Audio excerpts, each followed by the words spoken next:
Hi, my name is Martha Wren, and I am in your online biology class this semester. And this video is to teach you about DNA replication. So DNA is in a double helix structure. That's how it's made up, is in a double helix. And in order to replicate, it first has to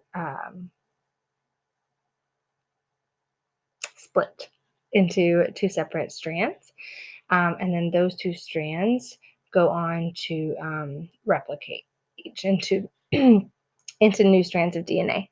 So lots of enzymes go into making this happen that we can talk about in a minute. But um, after the DNA replicates, um, the two parent cells, the parent strands of DNA, were coiled, they unzipped, and then they replicate into the daughter strands of DNA.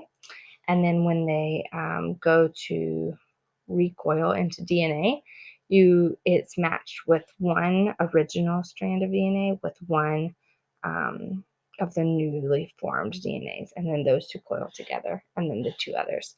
And that's called a semi-conservative strand, when it's one original and then one of the new ones that go in hand and strand into each other. So, like I said before, there are several different enzymes needed in order to make a successful replication occur.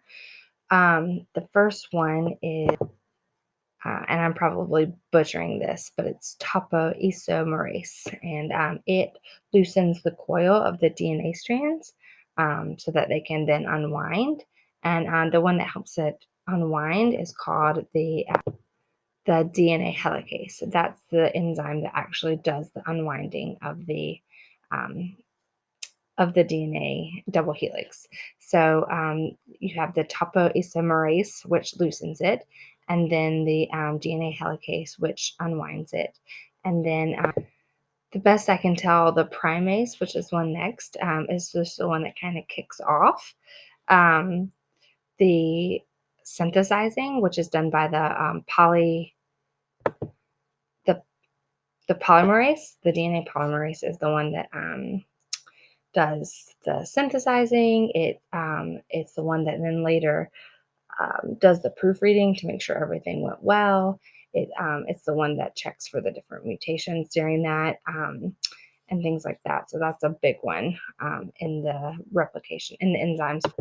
And then the last one is the DNA ligase, and that's the one that kind of rezips it and recoils it back together, forming the double helix strand again, which is the form that DNA takes.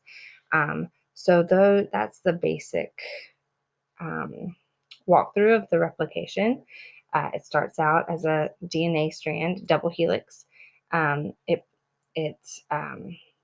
uses the first two of the enzymes to loosen up and uncoil, and then the next one kicks off the official replication. The polymerase checks everything and makes sure everything goes smoothly, and then the DNA ligase zips it back up to form the official new DNA strands. So that's it in a nutshell. I hope that my stuttered explanation was able to help in some way. It did at least help me to be able to work through it in my head in order to be able to explain it. So I look forward to seeing y'all's videos, and have a good night.